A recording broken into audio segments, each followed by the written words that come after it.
Good morning everyone. जैसे कि हम लास्ट क्लास में पढ़ रहे थे एचसीपी के अंदर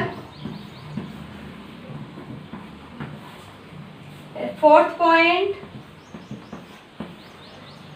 वॉल्यूम ऑफ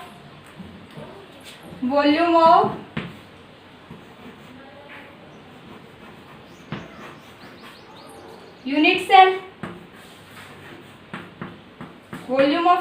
पढ़ रहे थे। ठीक है, उसके अंदर सबसे पहले हम क्या पढ़ रहे थे? किसी एक एरिया हमने लिया था, एक पार्ट लिया था उसका ए बी और सी। उसका एरिया फाइंड आउट करके कितने पार्ट थे ऐसे? 6। तो 6 से मल्टीप्लाई कर दोगे तो ऊपर वाले पार्ट का आ जाएगा, और लेंथ से मल्टीप्लाई कर दोगे तो क्या आ जाएगा? एरिया को अगर लेंथ से मल्टीप्लाई कर दे, हाइट से मल्टीप्लाई कर दोगे तो क्या आ जाएगा? वॉल्यूम ऑफ यूनिट सेल आ जाएगा। ठीक है, ये क्या इक्विलेटर है, इसके बारे में हम स्टडी कर रहे थे। हमने देखा था इससे यहाँ पे हम क्या डाल रहे हैं? Perpendicular AD. ठीक है, ये सब लेंथ क्या है? इक्वल। ये भी ए है, ये भी ए और ये भी ए। ठीक है, तो एरिया क्या था? Area of triangle A B C is equal to 1/2 into base क्या है इसका? A B, base into height क्या है? C D. Equation first. ठीक है, अब हमें पता है ए बी की वैल्यू कितनी है? ए है। हमें किसकी वैल्यू फाइंड आउट करनी है?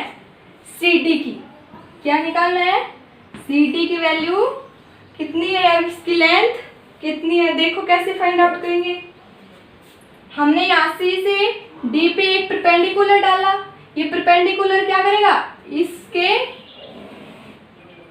जो लेंथ है ए बी उसको क्या करेगा? 2 इक्वल पार्ट में डिवाइड करेगा, A D and B C. हम जानते हैं, मैथ में आपने पढ़ा होगा, किसी एक एंगल से उसके जस्ट सामने वाली एज के ऊपर अगर हम कोई परपेंडिकुलर डालते हैं तो वो उसे 1:1 में, इसका रेशियो क्या होगा? 1:1 में डिवाइड करता है। मतलब 2 इक्वल पार्ट में डिवाइड करेगा। AD is equal to DB। दो होंगे, AD और DB दोनों क्या होंगे? इक्वल। अब हमें पता है टोटल लेंथ कितनी है? A। तो AD की लेंथ कितनी हो जाएगी? AD अभी किसी की बात करें तो कितनी हो जाएगी? A/2। ये परपेंडिकुलर है, मतलब ये क्या होगा? Angle 90 degree. एंगल क्या है?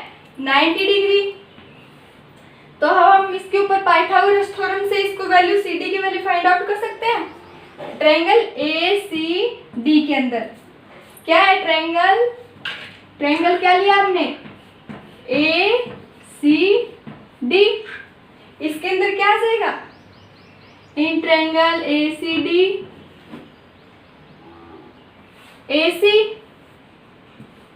AC by Pythagoras theorem, AC is equal to CD square, CD का स्क्वायर प्लस AD का स्क्वायर। ठीक है, AC की वैल्यू हमें पता है कितनी है? A² और CD की वैल्यू कितनी है? CD की हमें फाइंड आउट करनी है, और AD की वैल्यू है A/2 की होल स्क्वायर।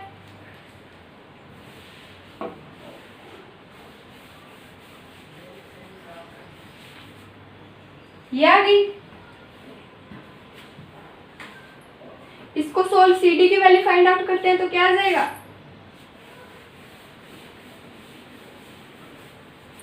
CD की वैल्यू देखो क्या आ जाएगी? CD की square is equal to A square, इसको इस साइड ले जाओ, क्या आ जाएगा माइनस ए स्क्वायर बाई 4।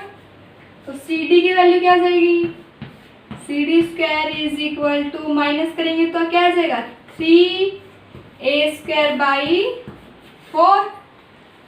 अब क्या लेंगे, रूट लेंगे दोनों साइड, तो ये क्या हट जाएगा, स्क्वायर हट जाएगा, तो क्या आ जाएगा C D is equal to क्या आ जाएगा under the root 3 A square का ए बाई 4 का क्या आ जाएगा रूट 2।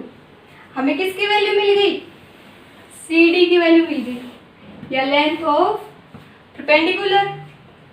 इसकी वैल्यू को किसमें पुट करेंगे, सी डी की वैल्यू किस इक्वेशन पुट करेंगे, इक्वेशन फर्स्ट। नोट करो इसे,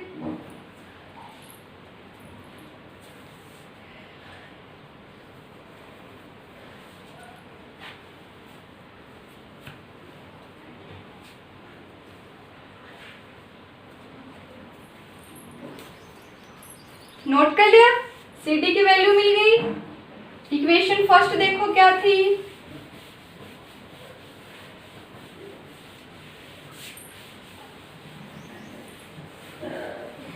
इक्वेशन फर्स्ट थी एरिया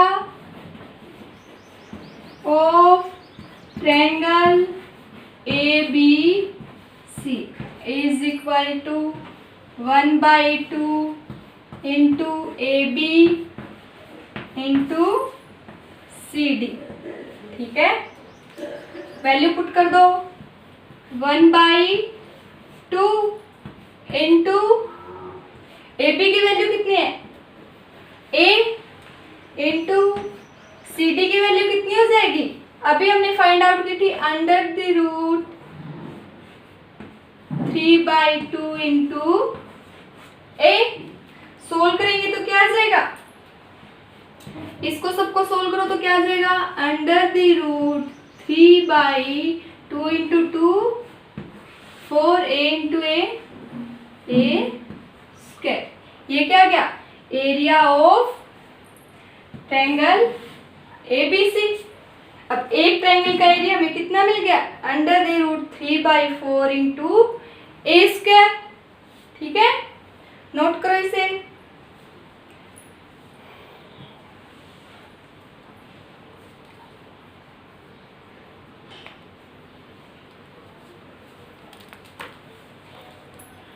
नोट कर लिया। ये तो क्या आ गया एक का एरिया, इसको इक्वेशन नंबर डाल दो 2।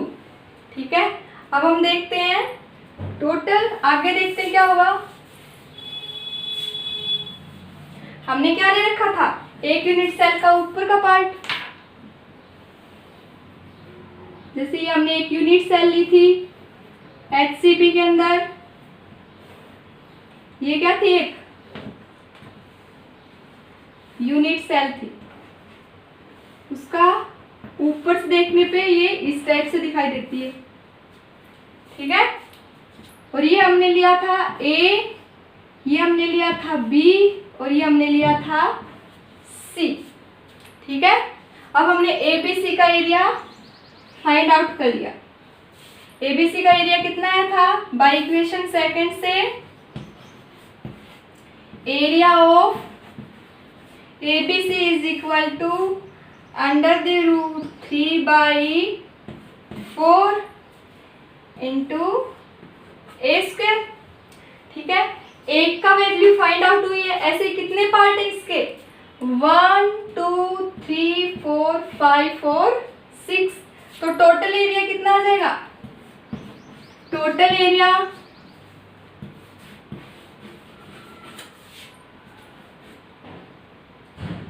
इज इक्वल टू कितना आ जाएगा, या फिर total area of unit cell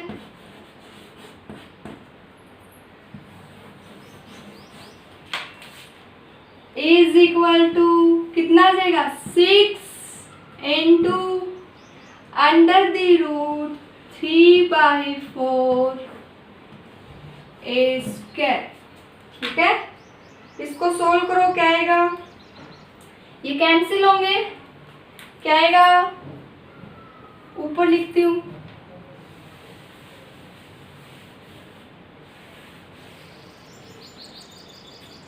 volume, sorry total area of unit cell is equal to, इसको सोल्व करेंगे तो क्या आएगा 3√3/2 इंटू ए स्क्वायर। ये आ गया, ये तो क्या आ गया यूनिट सेल का एरिया।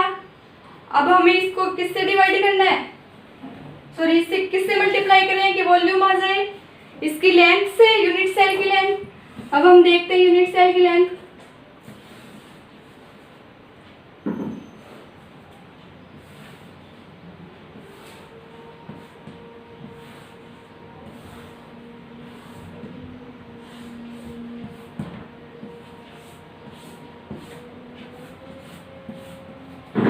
हमें पता है इसकी एक्सेस देखें तो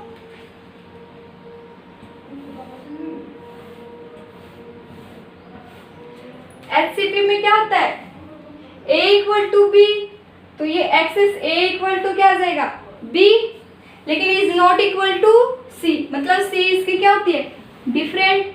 मान लो ये हाइट क्या है इसकी C, हाइट क्या है C, और इसके मिड पॉइंट में क्या होते हैं सेकेंड लेयर के टर्म, ठीक है, वो एकदम इसके सेंटर, तो इन दोनों के बीच की डिस्टेंस कितनी हो जाएगी C/2, और टोटल इसकी लेंथ कितनी होगी यूनिट सेल की C, ठीक है।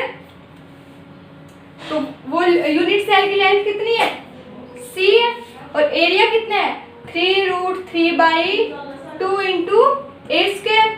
अब हम वॉल्यूम निकालने के लिए क्या करेंगे C से क्या कर देंगे मल्टीप्लाई। देखो क्या आ जाएगा total volume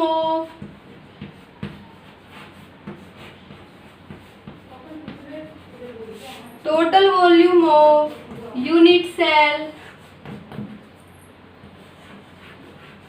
is equal to क्या आ जाएगा एरिया इंटू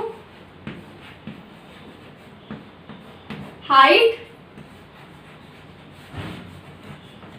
ठीक है। ये हो गया, लिखो आगे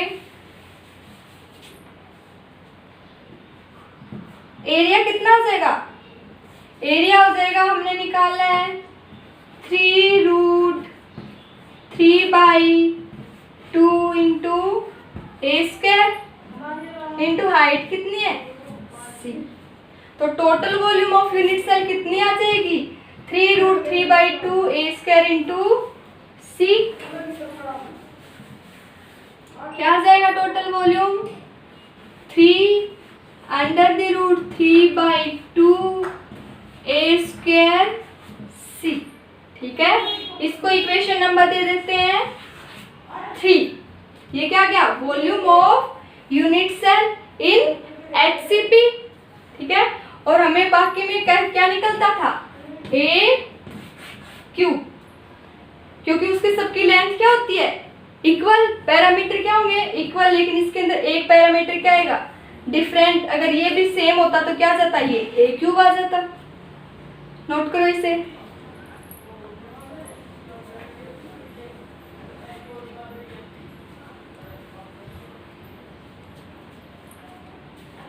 नोट कर लिया।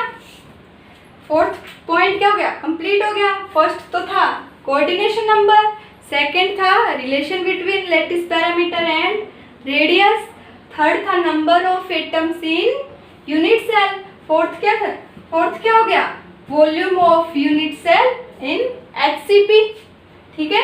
4 पॉइंट हमारे कंप्लीट हो गए। नेक्स्ट पॉइंट के बारे में हम डिस्कस करेंगे नेक्स्ट क्लास के लिए। Thank you.